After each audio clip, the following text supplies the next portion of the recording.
Assalamualaikum warahmatullahi wabarakatuh. Selamat siang dan salam sejahtera bagi kita semua. Om Swastiastu, Namo Buddhaya, salam kebajikan. Dewan juri yang terhormat dan para finalis esai Sefcom yang kami banggakan. Pada kesempatan kali ini, kami akan memaparkan hasil esai kami yang berjudul Guidance COVID-19, Game Edukasi Pencegahan COVID-19 Meningkatkan Kesadaran Berbudaya Ketiga di Era New Normal. Sebelumnya izinkan kami untuk memperkenalkan diri terlebih dahulu. Perkenalkan, nama saya Nabila Aristawati dan rekan saya Nafisa Ningsih. Kami dari SMA Negeri 1 Bojonegoro. Saat ini dunia telah memasuki revolusi industri 4.0 yang mana ditandai dengan meningkatnya konektivitas, interaksi serta perkembangan digital, kecerdasan artifisial dan juga virtual. Hal ini berdampak ke berbagai sektor kehidupan. Salah satunya adalah di sistem pendidikan di Indonesia. Pendidikan di Indonesia dilaksanakan melalui pendidikan di lingkungan sekolah. Sekolah ini merupakan salah satu lembaga atau tempat untuk belajar dan menimba ilmu, serta tempat bagi anak untuk menumbuhkan kepribadiannya. Saat ini sekolah dilakukan melalui metode daring atau dengan di rumah, tapi ini tidak menghilangkan fakta bahwa anak tersebut tidak akan mengalami suatu kecelakaan. Kecelakaan dapat terjadi kapan saja, di mana saja, dan kepada siapa saja. Dan ancaman yang paling berbahaya saat ini adalah pandemi COVID-19.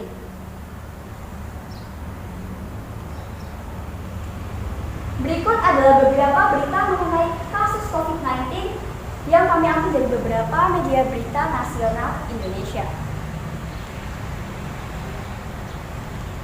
Berdasarkan data grafik perbandingan dari Data Sistem Monitoring Bersatu Lawan COVID-19 (BLC), pada periode Oktober sampai dengan Desember, kepatuhan memakai masker rata-rata di atas 70% dan untuk menjaga jarak sendiri rata-rata berada di angka 60%. Sedangkan pada Desember 2020, kepatuhan tersebut menurun. Memakai masker berada di angka 55% dan untuk menjaga jarak sendiri di angka 39%. Ini membuktikan bahwa masyarakat masih sangat abai terhadap protokol kesehatan. Dilansir dari situs resmi covid19.go.id, peta persebaran COVID-19 di Indonesia pada tanggal 16 Maret 2021, penambahan jumlah kasus terlansir 5.414 kasus, dengan kasus aktif 9,4%, kasus sembuh 87,9%, kasus meninggal 2,7%. Indonesia sendiri menduduki peringkat 4 Asia COVID-19 dan peringkat 18 di dunia. Pertanyaannya, mengapa COVID-19 masih meningkat hingga saat ini? Padahal pemerintah sudah menggalakkan budaya 3M, memakai masker, mencuci tangan, dan menjaga jarak. PSBB juga sudah diterapkan, vaksin, rapid test, dan PPKM Jawa Bali. Hal ini didasarkan karena kurangnya kesadaran masyarakat untuk berbudaya K3 di era new normal. Salah satunya tidak menjaga jarak, tidak memakai masker, kerumunan tanpa adanya protokol kesehatan. Sosialisasi upaya pencegahan COVID-19 secara umum dilakukan melalui media poster, media massa, iklan layanan masyarakat, siaran radio maupun instruksi dari kepala pemerintah. Namun hal ini dirasa sangat kurang efektif karena masa terkesan membosankan dan kurang interaktif. Dan apalagi masyarakat Indonesia itu memiliki budaya membaca yang cukup rendah.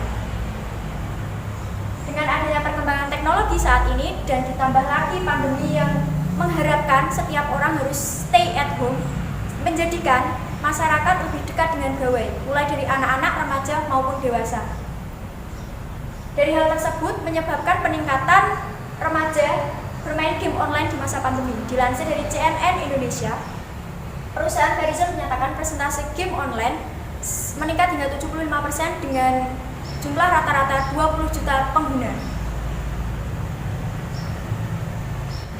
Melihat dari tingginya minat remaja terhadap game online, membuat kami terpikir untuk mencetuskan sebuah inovasi baru, yakni dengan menggabungkan antara teknologi dan juga edukasi melalui Guidance COVID-19.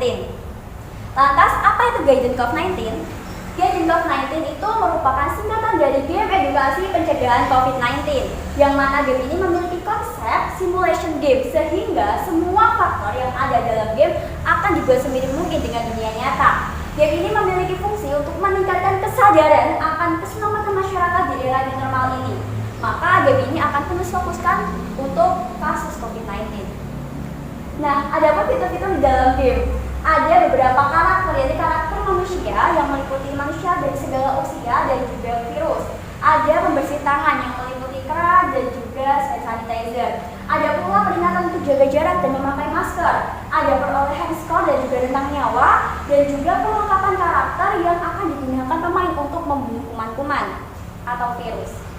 Kemudian untuk alur game, nah pertama-tama pemain akan diminta untuk login game terlebih dahulu. Setelah login, game akan secara otomatis menanyakan nama pemain dan menginputnya. Setelah itu, pemain akan diminta untuk memilih karakter yang sesuai dengan diri pemain. Lalu untuk memulai game, pemain dapat menekan tombol start. Berikut adalah tampilan awal dari game kami. Nah, setelah game dimulai, maka akan terlihat visualisasi dari bangunan-bangunan kota. Ada pula tempat-tempat umum seperti rumah sakit dan sekolah. Nah, ketika pemain masuk di dalam game, pemain akan diselimuti oleh berbagai virus, terutama virus corona yang tersebar di seluruh kota. Pemain juga akan dihadapkan oleh beberapa karakter yang lain, seperti John misalnya, ada James dan juga ada Maria. Nah, masing-masing pemain ini memiliki status, misalkan Jones ini memiliki status positif, terus James memiliki status negatif, dan juga Maria ini karena memiliki status positif COVID-19. Untuk cara kerja game sendiri, pada awalnya pemain akan memiliki nyawa yang cukup di 100%, dan ketika pemain mendekati virus COVID-19 maupun lawan yang terinfeksi, misalnya John, maka pemain akan diberi instruksi agar mengambil makanan bergizi, hand sanitizer, vaksin, dan masker. Jika pemain masih abai, maka pemain akan dikurangi nyawanya atau skornya, dan jika masih terus-menerus, maka pemain akan dikeluarkan dari game. Pemain juga diharuskan menjauhi kerumunan karena virus sangat mudah menyebar di kerumunan. Peranan guidance COVID-19 sendiri, penerapannya dapat dilakukan di lingkungan keluarga, diawasi kedua orang tua, kemudian di lingkungan sekolah dengan didukung dari pembelajaran informatika yang diawasi oleh guru langsung. Selanjutnya, setelah dirasa game konsepnya matang, maka jika sudah terrealisasi, disampaikan pada masyarakat umum. Mengapa guidance COVID-19 sendiri sangat efektif untuk budaya K3? Karena guidance merupakan salah satu cara pemanfaatan teknologi dalam menekan kasus COVID-19 di Indonesia, sehingga penggunaan guidance COVID-19 ini akan menjadi terobosan baru untuk mempersiapkan generasi milenial Indonesia menuju era new normal sekaligus menyongsong revolusi industri 4.0. Harapan kami, melalui Guidance, masyarakat lebih interaktif terhadap protokol kesehatan dan mudah memahami bahwa virus corona sangat berbahaya. Sekian dari kami, masih membutuhkan kritik dan saran. Terima kasih. Wassalamualaikum warahmatullahi wabarakatuh.